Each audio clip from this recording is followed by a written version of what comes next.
E aí, galerinha, tudo bom? Tô de volta e a gente continua aí falando a respeito de mergulhar a fundo na presença do Espírito Santo de Deus, ter essa comunhão com o Espírito Santo, né, que é maravilhoso. E a pergunta de hoje é: onde você anda cavando, né? O que acontece? Todas as nossas promessas, né? Todas as promessas que foram feitas para cada um de nós, a gente tem falado muito isso, inclusive nas lives e tudo mais, que essas promessas elas são condicionais, né? Todas as vezes que eu vou receber alguma coisa de Deus, na verdade eu preciso estar trabalhando para a obra dele. A gente vê que os grandes profetas, os grandes homens que trabalharam no ministério do Senhor, eles não estavam simplesmente parados esperando chegar a hora deles. Eles estavam trabalhando e aí eles foram chamados para trabalhar na obra do Senhor, né? Que é para fazer uma grande obra. Neemias foi chamado para fazer uma grande obra e ele se posiciona muito bem, porque Neemias diz assim, para todos que o chamam, ele diz: eu não posso porque eu estou aqui fazendo uma grande obra, a obra que o Senhor tinha dado nas mãos dele, né? E o Senhor tem grandiosas promessas para a nossa vida, como tinha grandiosas promessas para a vida daquele povo todo do Antigo Testamento, que morreu inclusive na esperança dessa promessa, que foi a vinda de Jesus Cristo, que veio para nos salvar, para nos purificar. E nós vivemos agora uma grande promessa, que é a promessa da volta de Jesus Cristo, né? Para nos levar também, para nos arrebatar, para transformar a nossa vida e transbordar sobre as nossas vidas, né? E aí o que acontece? A gente fica esperando essa grande promessa do Senhor, esse trabalho do Senhor na nossa vida e vivemos na esperança daquilo que o Senhor tem para nossa vida. Mas a gente precisa aprender a encontrar também a bênção de Deus, né? Não é só esperar, simplesmente esperar. A gente precisa aprender a se mover para isso. Porque a pergunta é aonde nós estamos cavando, né? Porque assim, fica meio esquisito você falar assim, você tá falando sobre promessas e você tá me perguntando aonde eu tô cavando. Bem, Abraão, ele viveu pela promessa do Senhor. E ele saiu da sua terra, saiu da sua família, do seu lar, né? E seguiu para para uma terra onde ele não conhecia, nem sabia que existia, não sabia nada, obedecendo ao Senhor que disse: Abraão, deixa tua família, larga teu pai, tua mãe, larga tudo aí, a terra onde você nasceu e vamos embora, entendeu? Vamos embora porque você vai, eu vou fazer de você uma grande nação. E Abraão, ele foi sem perguntar a Deus, sem questionar nem nada disso. Ele simplesmente obedeceu porque ele tinha certeza de que a promessa que Deus tinha para a vida dele era verdadeira. E ele vai com Ló. E chega um pedaço do caminho quando os servos, tanto de Ló quanto os servos de Abraão, começam a brigar. Eles têm que se separar.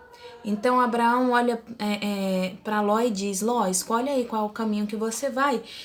E o caminho que você for, eu vou pro caminho contrário. Eu vou embora pro caminho contrário. E aí Ló olha as campinas e olha uma terra árida sem nada. E ele escolhe o quê? As campinas, claro, né? Ali tem com certeza prosperidade garantida para Ló. Então ele pega seus animais e vai embora. E Abraão, ele vai para o lado contrário, onde o terreno é árido, onde é difícil, mas aonde Abraão cava poço, ali tem água. E toda vez que ele faz um buraco, ali tem água. E Abraão consegue passar por tudo isso sem lhe faltar nada. Então, entre Abraão e Ló, quem era mais próspero? Quem era mais rico? Quem era mais... Porque Abraão estava com a presença do Senhor na vida dele. Então, eu pergunto para você, aonde você está cavando? Aonde você está cavando verdadeiramente? Às vezes a gente se esforça de uma maneira grandiosa para conseguir alcançar alguma coisa, para chegar em algum lugar e A gente não chega em lugar nenhum porque a gente está cavando no lugar errado, ou com a pessoa errada, ou da forma errada. Se a gente cava verdadeiramente com o propósito do Senhor, a gente encontra água. Jeremias 2,13 fala: porque dois males cometeu o meu povo. A mim me deixaram o manancial de águas vivas e cavaram cisternas rotas que não retêm as águas. Jeremias está falando aí o período em que o povo de Israel abandona a Deus e começa a adorar outros deuses. Então ele diz: o povo deixou o manancial de água viva, deixou seguir a presença do Senhor verdadeiramente e começou a adorar deuses que não lhe trazem nada, na verdade. Então ele começa a falar duas coisas muito importantes, né? Ele fala exatamente isso, de deixar as águas vivas, né? E ficaram com cisternas rotas, né? Que não retém água. Ele está falando para que a gente não se torne verdadeiramente cristãos áridos, terras áridas, aonde se cava e não se acha nada. Que a gente seja testemunho vivo como Abraão foi, que aonde cavava tinha água viva. Ele fala que sem vida, né? Sem conhecimento de Deus, sem amor de Deus, a gente não tem nada. Sem o Espírito Santo, a gente não tem nada. E a gente precisa fazer como Abraão fez, levantar as mãos dos céus e pedir. E o Senhor vai derramar. Ele vai derramar uma grande e poderosa unção sobre as nossas vidas. A Bíblia fala assim: disse-lhe Deus: sai e põe-te neste monte perante o Senhor. Eis que passava o Senhor, e um grande e forte vento fendia os montes, e despedaçava as penhas diante do Senhor. Porém o Senhor não estava no vento. Depois do vento, um terremoto, mas o Senhor não estava no terremoto. Depois do terremoto, um fogo, mas o Senhor não estava no fogo. E depois do fogo, um ciclo tranquilo e suave. Ouvindo-o, Elias envolveu o rosto no seu manto e, saindo, pôs-se à entrada da caverna. Eis que lhe veio uma voz que lhe dizia: que fazes aqui, Elias? Esse texto está lá em 1 Reis 19, de 11 a 13. Por que Elias ele envolveu o seu rosto com o manto? Por que ele fez isso? Elias estava na presença do Senhor. Elias tinha passado por um momento onde ele estava muito indignado.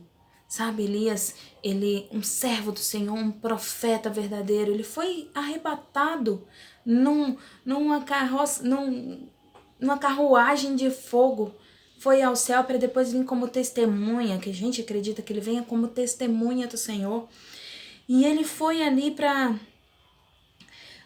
Ele estava ali naquele lugar, trabalhando naquele lugar, falando do amor de Deus para as pessoas, e ele vendo ali aqueles profetas de Baal, aqueles hipócritas, né, fazendo suas adorações e desviando o povo de Israel para adorar outros deuses. E aí ele vai e se coloca como o profeta verdadeiro de Deus. Eles levantam ali 2 altares, e aí todo mundo sabe a história. Quando Elias está ali orando a Deus, o Senhor derrama fogo do céu, e ali o povo era para se prostrar e adorar ao Deus verdadeiro. Mas Elias vai lá e corta o pescoço de todo mundo, mata todos os profetas. Por quê? Ele faz isso. Ele faz isso primeiro porque eu acredito, é assim que eu vejo. Ele está muito indignado porque os profetas de Deus foram todos mortos, eliminados da terra. E ele está muito indignado, ele está muito triste com isso. E logo em seguida ele foge. Ele foge de Jezabel. Por que ele foge? Ele foge porque ele tem medo. Ele tem medo porque ele sabe, na minha visão, de que ele não deveria ter feito isso. Ali o nome de Deus já tinha sido honrado. E aí ele se esconde e às vezes as pessoas pensam, ele está se escondendo dela, ele está se... Eu acredito que ele estava se escondendo também de Deus, ele estava com vergonha. É como eu acredito. E ali ele se posiciona e quando Deus vai encontrar com ele, ele olha e o Senhor mostra várias formas de vento bravos. Por quê? Porque ele estava bravo, é como eu entendo. E ele estava bravo ali, então o Senhor se mostra várias formas de vento. E ele olha e vê que Deus não está ali. Mas quando vem uma brisa suave, ele sabe que a presença do Senhor está ali, então ele envolve seu rosto. Ele envolve o seu rosto. Ele elimina toda a distração, toda a interferência. E ele começa a ouvir a voz de Deus. E aí Deus fala com Elias. E quando ele fala com Elias, Elias fica completamente concentrado na voz de Deus. Assim como acontece com Elias, há ventos, terremotos, fogo e várias outras coisas que se levantam para os profetas em cavernas que estão escondidos, mas Deus não está lá. Ele se encontra do lado de fora, com uma voz suave, macia, sussurrando. Então Elias ele sai ali daquela caverna